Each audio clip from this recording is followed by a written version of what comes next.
I welcome all of you on my YouTube channel once again. Friends, in this video we are going to learn top 10 vocabulary, and we will also learn its antonyms, synonyms, its parts of speech and use of this sentence in form of an example. And this video is important for the following examination. So if you are preparing for any of the following examination, which includes CDS, NDA, SSC, CHSL, CGL, banking, air force, navy, NTPC, railway और any other examination, इसका मतलब अगर जो मैं short में बोलूं तो इसका मतलब आप अगर जो कोई भी सरकारी जॉब की तलाश में हैं, आप अगर जो सरकारी जॉब के एस्पिरेंट हैं, तो आपके लिए ये वीडियो बहुत इंपॉर्टेंट होने वाला है। और इस वीडियो में जो टॉप 10 वर्ड्स लिए गए हैं वो डायरेक्टली इंडिया के एलाइट न्यूज़पेपर, जो कि most of the civil servant के द्वारा प्रेफर किया जाता है, that is the Hindu newspaper. सो moving over to the today's session. So today's date is 7th May 2021. So the first word which has appeared on our screen is alter. alter का मतलब क्या होता है? alter का मतलब होता है to bring a change. So here its meaning will become change. Hindi meaning इसका क्या हो जाएगा? परिवर्तन करना। और its synonyms will become adjust or adopt. If it is alter, if someone is able to change, then he is able to adjust or adopt. This is one of the most related word to the defense of our country. And its antonym will be preserve. For example, we can take that Eliot was persuaded to alter the passage. I hope you got the first word. Please take a screenshot of this first word. Now we are moving over to the second word. So second word which has appeared on our screen is strategic. Strategic, this word is oftenly used in our defense, because in defense height is considered as one of the strategic point. So here strategy का मतलब होता है नीति, योजनाबद्ध, planned. Parts of speech is adjective. Its synonyms is calculated, deliberate. Antonym is random. For example, we can take that his own strategic plan, which could not be carried out now, was forgotten. I hope everyone got the second word. Please take a screenshot of this second word. Now we are moving over to the third word. So third word which has appeared on our screen is unresolved. तीसरा word जो हमारे screen के ऊपर है वो हो गया unresolved. Unresolved का मतलब होता है undecided, और ये पार्ट्स ऑफ स्पीच है एडजेक्टिव, और इसका मीनिंग होता है अनडिसाइडेड, हिंदी मीनिंग अनिर्णित, और इसका सिनोनिम्स क्या हो जाएगा? अनसेटल्ड, अनडिटरमाइंड, और इसका एंटोनिम्स मतलब अपोजिट वर्ड हो जाएगा resolved. For example we can take that the way is so difficult and my guides unresolved. I hope everyone got the third word. Please take a screenshot of this third word. We are moving over to the fourth word. Fourth word which has appeared on our screen is diplomatic. And guys, मैं आपको याद दिलाना चाह रहा हूँ कि ये again previous year question आया हुआ है। ये डिप्लोमेटिक जो वर्ड है ये प्रीवियस ईयर क्वेश्चन आया हुआ है NDA का रिटन एग्जामिनेशन में। सो डिप्लोमेटिक का मतलब क्या होता है? डिप्लोमेटिक का मतलब होता है कूटनीतिक। इंग्लिश मीनिंग हो गया tactful. Its parts of speech is adjective and synonyms is sensitive और सटल। एंटोनिम इज इनडिस्क्रीट और tactless, because if tactful is its synonyms then obviously tactless will be its antonym. For example we can take that he tried his best to be diplomatic. This is for the example. I hope everyone got the fourth word. Now we will move over to the fifth word. Fifth word which is on your screen is embargo. Embargo means to ban something, to outlaw. Again एक और word embargo के लिए आप mention कर लीजिए, outlaw.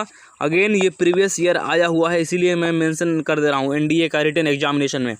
Embargo का Hindi meaning होता है निषेध करना। It is verb. Synonym is prohibit और बार, एंटोनिम इज अलाउ, बिकॉज अगर जो किसी चीज़ को हम निषेध कर रहे हैं, प्रोहिबिट कर रहे हैं, मना कर रहे हैं, तो अल्टीमेटली उसको अलाउ करना उसका एंटोनिम हो जाएगा.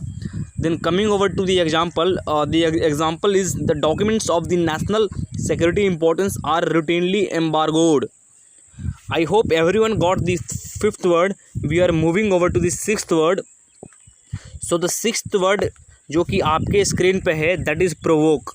provoke अगेन एक बार फिर से मैं आप लोगों को रिमाइंड करना चाहता हूँ कि ये previous year question already exam में आया हुआ है नेशनल डिफेंस एकेडमी के एग्जामिनेशन में. सो provoke का मतलब क्या होता है? उकसाना.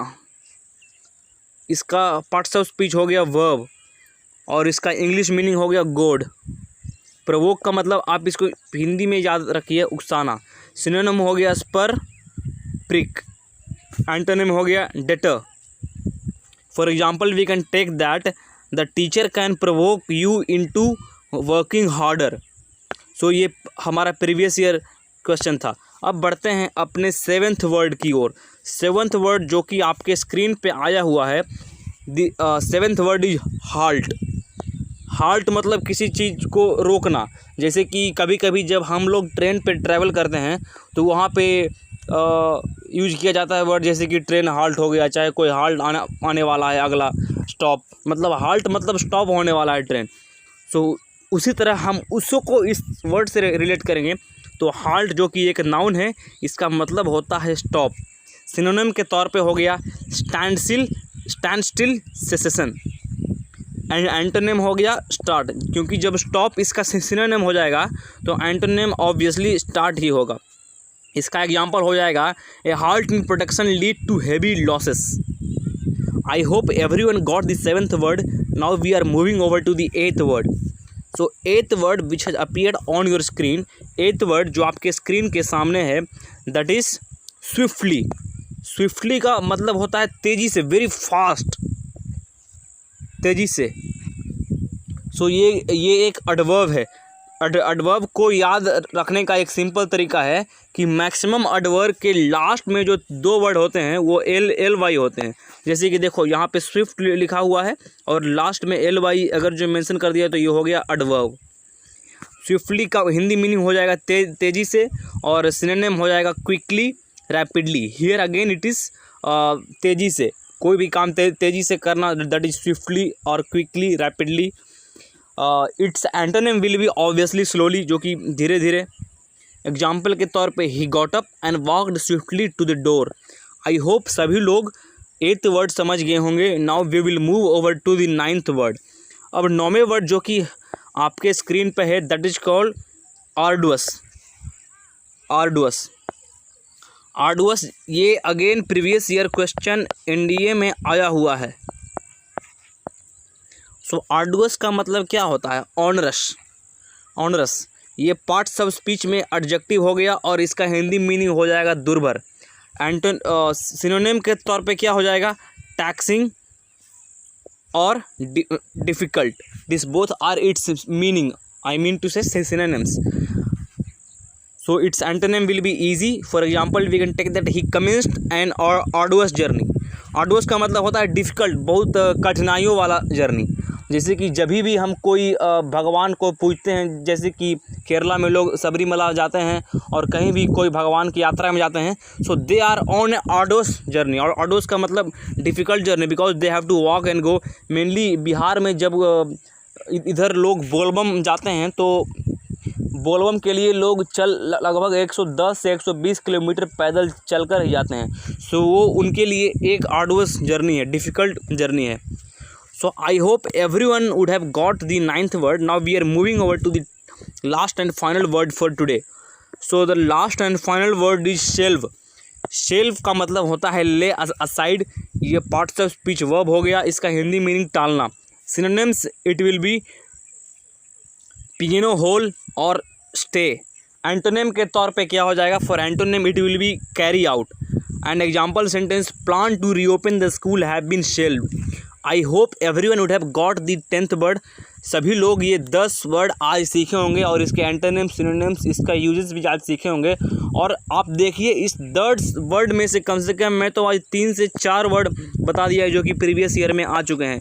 इसीलिए आप डेली अगर जो मेरे सेशन वॉच करेंगे तो आपका एंटोनिम, सिनोनिम्स जो कि एनडीए और कोई भी कॉम्पिटिटिव एग्जाम में जो आते हैं वो डायरेक्टली इससे कवर हो जाएगा। So thank you friends for tuning till the end. और अगर जो आप चैनल पे नए हैं तो चैनल को सब्सक्राइब कर लें और अपने दोस्तों को, अपने फ्रेंड्स को, अपने जो भी कलीग्स हैं जो भी इस तरह के एग्ज़ाम की तैयारी कर रहे हैं उनको शेयर करें, क्योंकि उनको भी इस तरह के सेशन से फ़ायदा हो। Thank you. जय हिंद।